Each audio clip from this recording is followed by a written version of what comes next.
Assalamualaikum warahmatullahi wabarakatuh. Selamat pagi, kita berjumpa pada mata kuliah Teknik Sampling dan Survei. Untuk video kali ini saya akan menjelaskan mengenai penarikan contoh untuk marga satwa dan juga non-probability sampling.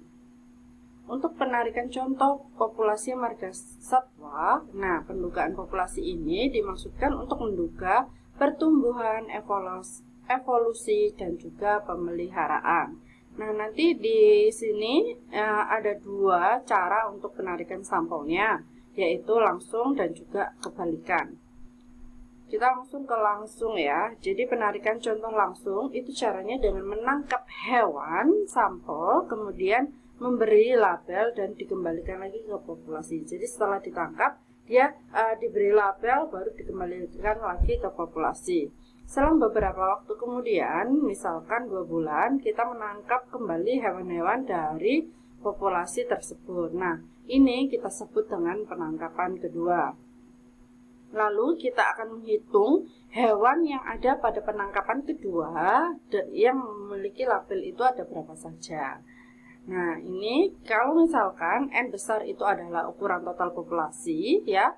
Kemudian T kecil itu adalah banyaknya hewan yang diberi label pada penangkapan pertama. Kemudian P besar adalah proporsi dari hewan-hewan berlabel dalam populasi ya. Kemudian M kecil itu adalah hewan atau banyaknya hewan yang tertangkap pada penangkapan kedua. M yaitu banyaknya hewan yang berlabel pada penangkapan kedua. Maka nanti P-nya ini proporsinya bisa dihitung dari T kecil per N besar, yaitu banyaknya hewan yang diberi label pada penangkapan pertama dibagi dengan total populasinya. Nah, berarti kalau yang seperti ini kita bisa karena kita mencarinya kan total populasi, berarti N sama dengan, oleh karena itu rumus yang T per N sama dengan P itu kita ubah menjadi N sama dengan, berarti kan N ini pindah ke sini berarti P kali N ya. Kemudian P nya kita pindah ke sini, berarti ini perkalian, di sini jadi pembagian, berarti N besar sama dengan T per P, dimana P itu bisa diduga melalui P kecil. Nah, P kecil itu apa? P kecil itu adalah proporsi hewan berlabel dalam penangkapan yang kedua. Sehingga total populasi dari suatu marga satwa ya, dugaannya, makanya itu di sini ada topinya, itu bisa dihitung dengan cara banyaknya hewan berlabel 1 dibagi dengan P kecil, atau ya dia bisa saja tulisannya adalah T per P. Kemudian pendugaan ukuran populasi dengan penentuan contoh langsung ya, karena memang suatu marga satwa itu kita nggak mungkin ya menghitung rata-rata yang ada pada marga satwa, yang ada adalah total populasinya. Oleh karena itu yang diambil atau yang dihitung dalam marga satwa adalah total populasinya. Nah, ini misalkan ya, pertama diambil contoh ukuran T dan diberi label. Setelah beberapa lama ditarik contoh dengan ukuran N atau diambil sampel lagi sebanyak N kecil, dan dari N kecil ini ternyata ada M kecil hewan yang berlabel. Maka P kecilnya itu sama dengan hewan yang berlabel tadi pada penarikan kedua dibagi dengan banyaknya sampel yang diambil pada penarikan yang kedua ya, pengambilan sampel yang kedua. Maka N besar topi atau penduga total populasinya itu adalah kita ganti nilai P-nya dengan M per M. Berarti kan di sini dibagi ya, T dibagi M per N. Berarti kan nanti ini akan sama dengan T dikali ya, dikali N per M, dibalik seperti ini. Oleh karena itu ini hasilnya adalah N dikali T bagi dengan M. Nah, setelah kita tahu nilai dugaan total populasinya, kita akan menghitung ragam dugaan dari total populasi. Nah, ini bisa dihitung dengan T kuadrat kalikan N dikalikan N min M dibagi dengan M pangkat 3. Sehingga selang kepercayaan 1 minus alfa 100% dari total populasi adalah entopi dikurangi Z alfa per 2 dikalikan standar deviasi dari total populasinya. Itu ini kalau dikurangi berarti dia adalah batas bawah dan batas atasnya adalah ditambah ya. Contohnya adalah seorang peneliti ingin menduga ukuran total populasi gajah di suatu kawasan margasatwa. Nah, penangkapan pertama itu akan ditangkap sebanyak 50 ekor ya. Kemudian gajahnya itu tadi 50 ekor diberi label dan dilepaskan kembali. Setelah sebulan itu dilakukan penangkapan yang kedua. Nah, di penangkapan kedua itu kita menangkap sebanyak 40 ekor. Nah, dari 40 ekor itu ternyata ada 10 ekor gajah yang berlabel. Berarti dari sini kita tahu bahwa 10 ini adalah M kecil, 40 ini adalah N kecil, 50 itu adalah T. Sehingga nilai penduga total populasinya adalah N-nya dimasukkan 40, T-nya dimasukkan 50, dibagi dengan M, yaitu 10. Sehingga hasilnya adalah 200 ekor. Setelah kita menghitung dugaan total populasi, kita akan menghitung varian atau ragam dugaan dari total populasinya ya, dengan menggunakan rumus T kuadrat kali N dikalikan N min M dibagi M pangkat 3, dan kita masukkan nilai T-nya adalah 50, N kecilnya 40, M kecilnya adalah 10, maka nanti hasil dari varian atau ragam dugaan dari total populasi adalah 3000. Maka kalau kita menghitung standar deviasi adalah akar dari varians ya. Oleh karena itu hasilnya adalah 54,77. Setelah itu kita akan menghitung batas galatnya. Nah, batas galat itu Z alfa per 2 dikalikan standar deviasi. Karena kita menggunakan taraf kepercayaan 95%, maka Z alfa per 2-nya adalah 1,96. Dan kita masukkan nilai standar deviasinya sesuai dengan perhitungan kita tadi, yaitu 54,77. Kita masukkan berarti hasilnya adalah 107 ekor. Nah, selang kepercayaannya berarti kita bisa menghitung seperti ini, dan hasilnya berarti nanti total populasi gajah dalam margasatwa adalah sekitar 93 sampai dengan 307. Nah, seperti sama dengan sebelumnya, kita bisa membuat 3 kesimpulan ya. Yang pertama adalah total populasi gajah di kawasan margasatwa diperkirakan sebanyak 200 ekor. Ini kita peroleh dari nilai entopi. Ya. Kemudian dengan menggunakan taraf kepercayaan 95%, diyakini bahwa penyimpangan yang terjadi atas pendugaan yang dilakukan akan lebih kecil daripada 107 ekor. Nah, ini adalah batas galat ya. Kemudian setelah batas galatnya kita bisa menginterpretasikan juga, yaitu selang kepercayaannya ya. Berarti dengan menggunakan taraf 95%, diyakini bahwa selang nilai 93 sampai dengan 307 ekor itu akan mencakup total populasi gajah yang sesungguhnya di kawasan margasatwa itu. Jadi dengan kepercayaan 95% pasti gajah pada margasatwa paling sedikit itu paling enggak 93 dan paling banyak itu adalah 307. Kalau titiknya yaitu 200, tapi kita seringkali tidak senang menggunakan perkiraan titik, karena perkiraan titik itu misalkan aslinya setelah kita beneran buktikan apakah benar-benar ada 200 ekor, maka nanti di situ misalkan ternyata ada 205, berarti kan tidak sesuai dengan perhitungan kita. Oleh karena itu kita lebih sering atau lebih suka menggunakan perkiraan selang atau interval, yaitu 93 sampai 307 ekor gajah. Nah, sedangkan 205 itu termasuk di dalamnya ini, berarti kita sudah tepat dalam perhitungannya. Nah, untuk yang kedua adalah penarikan contoh atau penarikan sampel kebalikan. Prinsipnya ya, penentuan contoh ini atau sampel itu sama dengan penentuan yang langsung. Perbedaannya terjadi pada contoh kedua, di mana besaran ukuran hewan yang berlabel itu ditentukan. Jadi nanti pada saat penarikan contoh kedua itu dilakukan lebih dari 1 kali ya. Pokoknya berulang kali sampai didapat hewan berlabel sebanyak M kecil. Maka nanti N-nya itu adalah ukuran penarikan contoh kedua dan banyaknya hewan yang berlabel itu adalah M ya.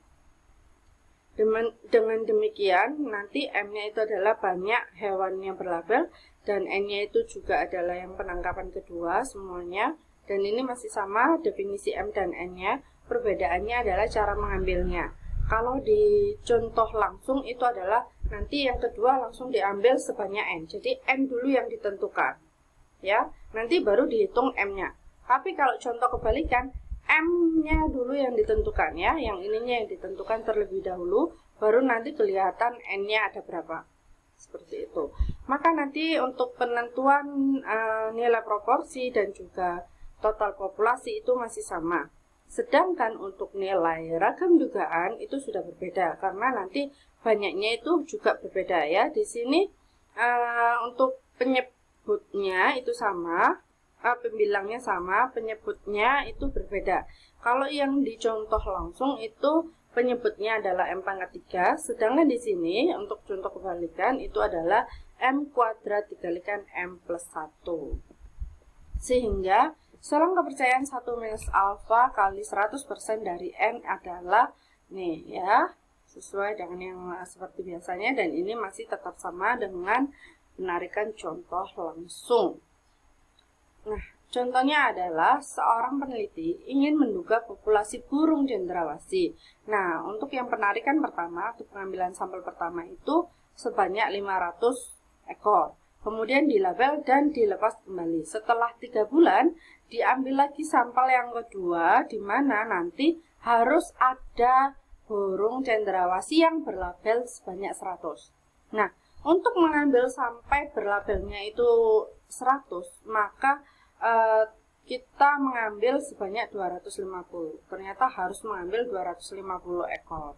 Berarti ini 250 adalah N, 100 itu adalah M, 500 adalah T. Kita masukkan ke rumus penduga total populasi, maka diperoleh total populasi burung cendrawasih dalam marga satwa itu yaitu 1250.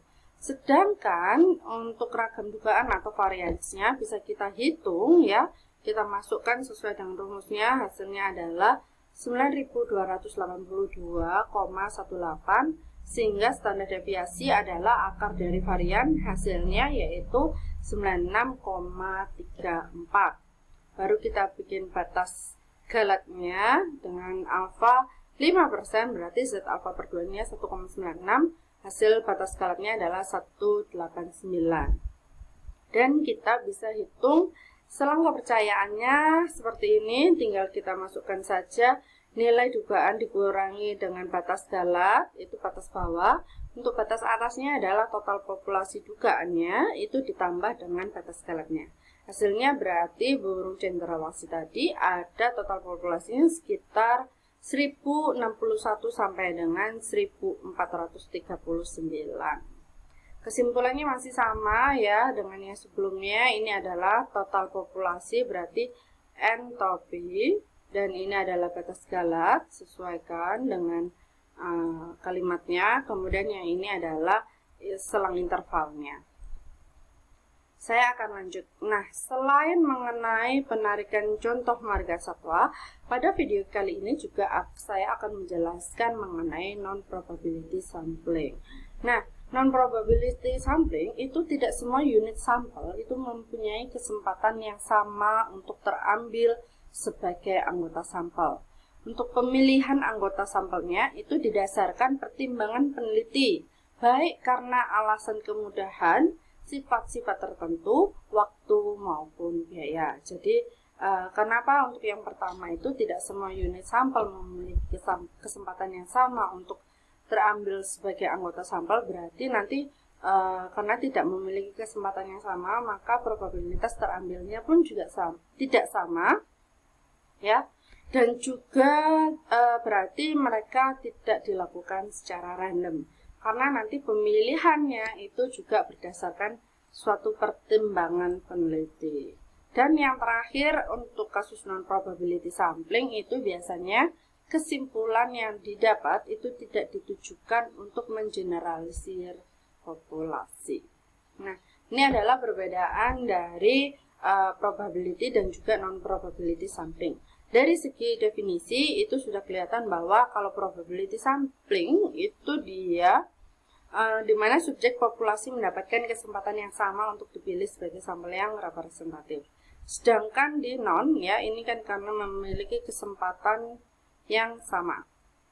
Sedangkan di non itu salah satu cara dari pengambilan sampel di mana tidak diketahui individu mana dari populasi yang akan terpilih atau dipilih sebagai sampel. Jadi karena dia karena awalnya kita tidak tahu ya yang mana individunya yang bisa kita ambil, istilahnya itu gini. Jadi kita tidak punya listnya, kita tidak punya daftarnya, kita nggak tahu ada berapa orang yang bisa kita ambil, tapi kita tahu kriterianya, ya. Oleh karena itu berarti antara satu orang dengan orang lain kan karena kita tidak tahu berarti dia tidak memiliki kesempatan yang sama. Nama alternatifnya karena dia memiliki kesempatan yang sama berarti kita bisa melakukan random sampling, ya. Baik klaster untuk penentuan klaster yang kita ambil itu melakukan random sampling. Kemudian stratify berapa itu kan kita harus punya listnya juga, dia memiliki kesempatan yang sama, tinggal nanti urutannya dia ada di berapa, ya. Sedangkan di non probability sampling itu dia non random, berarti nanti di sini benar-benar harus ada justifikasi atau semaunya, ya, semaunya peneliti yang mana saja atau seadanya juga bisa karena tadi ada keterbatasan. Kemudian kalau dasar pemilihannya itu random karena menggunakan random sampling untuk yang probability sampling. Kesempatan terpilihnya kalau probability sampling itu sudah ditetapkan dan diketahui. Jadi untuk probability sampling itu kita sudah punya listnya, ya. Kemudian kita ambil, ya, kita ambil orangnya, listnya tadi dari list, kita ambil yang mana saja berdasarkan random, berarti kan kita sudah menetapkan tuh si A, si B, si C-nya siapa saja, orang keberapa, atau klaster mana, itu kan sudah ditetapkan dan sudah kita ketahui. Makanya itu dia termasuk ke probability sampling. Sedangkan di non-probability sampling itu tidak diketahui, ya kan? Karena kita tidak tahu si A itu telah memenuhi syarat atau tidak, tidak ditentukan dan tidak diketahui. Jadi kita belum menentukan di awal ada berapa orang, seperti itu. Kemudian kunci yang berikutnya adalah mengenai penelitian. Biasanya digunakan pada penelitian konklusif untuk yang probability sampling, sedangkan non probability sampling itu hanya explanatory. Hasilnya adalah kalau probability tak bias, sedangkan non-probability bias. Metodenya kalau probability itu objektif, ya, karena tidak ada justifikasi peneliti atau tidak ada kriteria, jadi mereka random, kesempatannya sama. Sedangkan non-probability itu subjektif, nggak bisa nggak. Jadi subjektif itu tergantung sama penilaian si peneliti. Kemudian inferensinya biasanya probability sampling itu untuk statistika, non-probability itu untuk analisis. Hipotesisnya probability itu pengujian, kalau non-probability hanya generalisasi tapi tidak untuk semuanya, ya. Jadi maksudnya generalisasi itu berdasarkan yang saya ambil itu menunjukkan bahwa apa dan tidak bisa digunakan untuk pengujian. Jadi generalisir itu belum tentu sudah fix terbukti karena tidak ada pengujiannya. Seperti itu.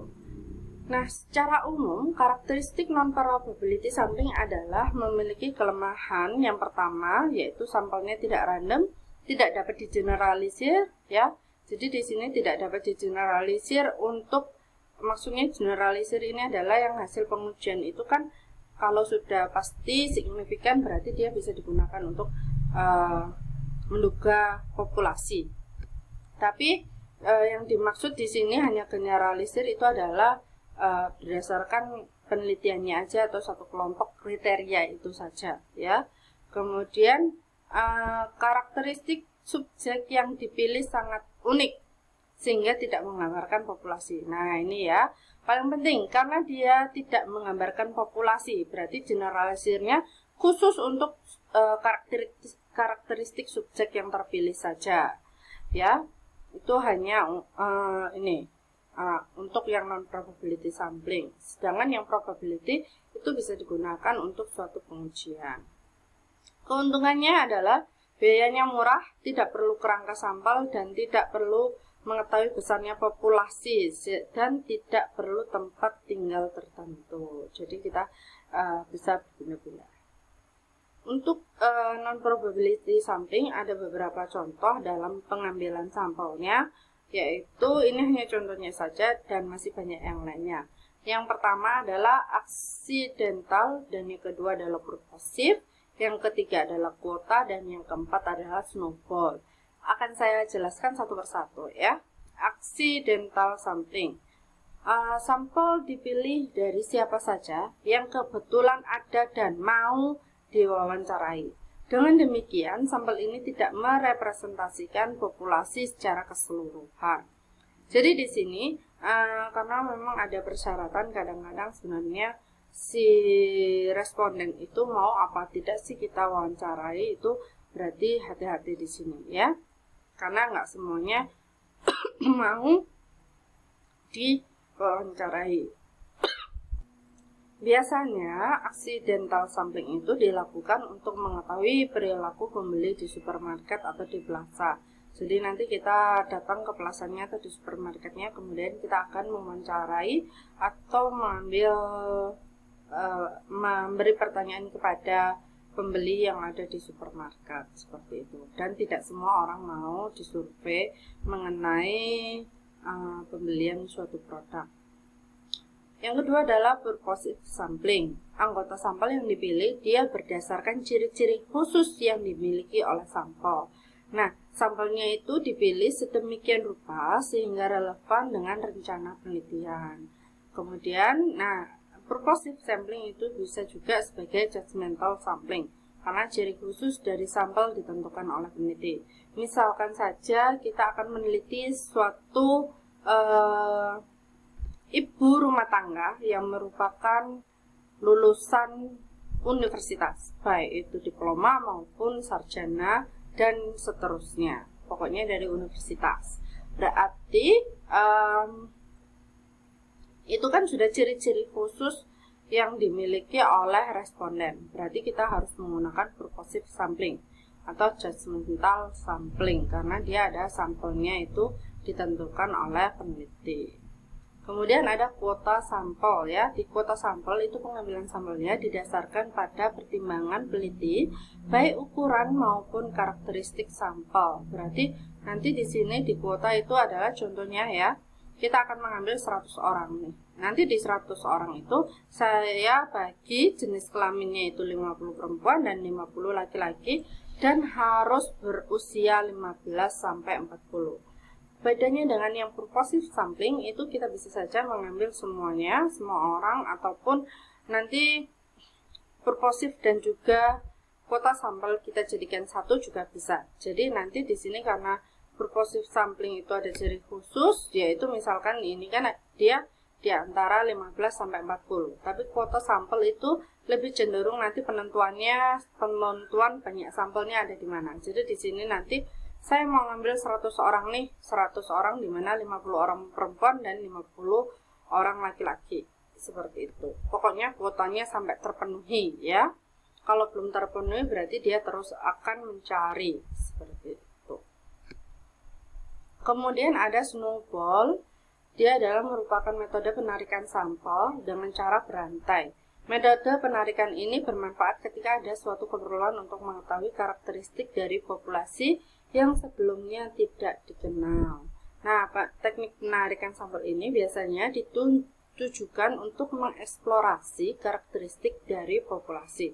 Eksplorasi ini biasanya ditujukan untuk yang pertama adalah memuaskan rasa ingin tahu dari peneliti dan memahami rasa keinginan tahu lebih lanjut. Jadi kita ingin tahu seperti apa. Kemudian untuk menguji kelayakan studi lebih luas, untuk mengembangkan metode yang akan digunakan dalam penelitian lanjut. Nah, cara pengambilan sampel ini ya, yang pertama adalah sampel awal ditetapkan pada kelompok kecil. Jadi masing-masing anggotanya diminta mencari anggota baru dalam jumlah tertentu. Nah, paling gampangnya ini ya, kemudian masing-masing anggota baru tersebut diminta mencari anggota baru lagi dan seterusnya. Snowball sampling ini semacam MLM ya. MLM ya. Dimana nanti MLM itu kan yang pertama cuma ada 5 orang. Kemudian di 5 orang ini setiap orangnya nanti diharuskan membawa 2 orang lagi. Jadi istilahnya caranya adalah kita mensurvei 1 orang. Kemudian di 1 orang itu nanti setelah kita survei, kita ambil pertanyaan ke beliau, orang si A, itu nanti di akhir pertanyaan kita tanya kembali, yaitu kira-kira anggota keluarganya atau siapakah orang yang mereka kenal yang memiliki kriteria seperti itu. Atau mungkin boleh meminta informasi dari beberapa orang yang dia kenal, seperti itu. Maka nanti dari 1 orang dia akan membawa lagi beberapa orang. Nah, seterusnya sampai dengan banyaknya sampel yang kita tahu sampai maksimal yang bisa kita ambil dari snowball sampling ini. Contoh kasus snowball itu adalah seorang peneliti ingin mewawancarai imigran gelap. Dimana kan kalau imigran gelap ini ya, kita nggak tahu dan tidak ada listnya kan siapa saja imigran gelap, tapi kita tahu bahwa si imigran gelap itu pasti dia mendapatkan informasi dari temannya, ya kan? Kemudian si temannya ini nanti juga dapat atau memberi informasi mengenai temannya juga. Sehingga di sini kita harus menggunakan snowball sampling. Jadi kita hanya tahu beberapa orang saja, nanti kita minta informasi lebih lanjutnya ke beberapa orang selanjutnya. Nah, imigran gelap ini contoh yang lainnya adalah pengedar sabu-sabu seperti itu. Itu juga tidak ada, tapi sudah tahu bahwa nanti pengedar atau pembeli sabu-sabu itu tahu dari lingkungannya atau dari temannya, dari orang-orang terdekatnya. Jadi itu tidak istilahnya apa ya, komunitasnya tidak bisa diketahui banyak orang. Jadi ada khusus untuk mereka sendiri ya. Kemudian nanti si imigran gelap ini akan mewawancarai seorang individu untuk mengetahui perilaku imigran tersebut, mulai dari kelengkapan dokumen, aktivitas, dan lain-lain. Kemudian imigran yang diwawancarai tersebut diminta untuk menunjuk temannya yang bisa diwawancarai lebih lanjut. Dari beberapa imigran tadi diminta untuk menunjuk temannya lagi dan kita wawancara lagi dan seterusnya. Itu adalah kasus snowball. Jadi ada istilahnya ada kelompok tertentu yang memang daftar atau listnya tidak bisa kita ambil ya, seperti itu.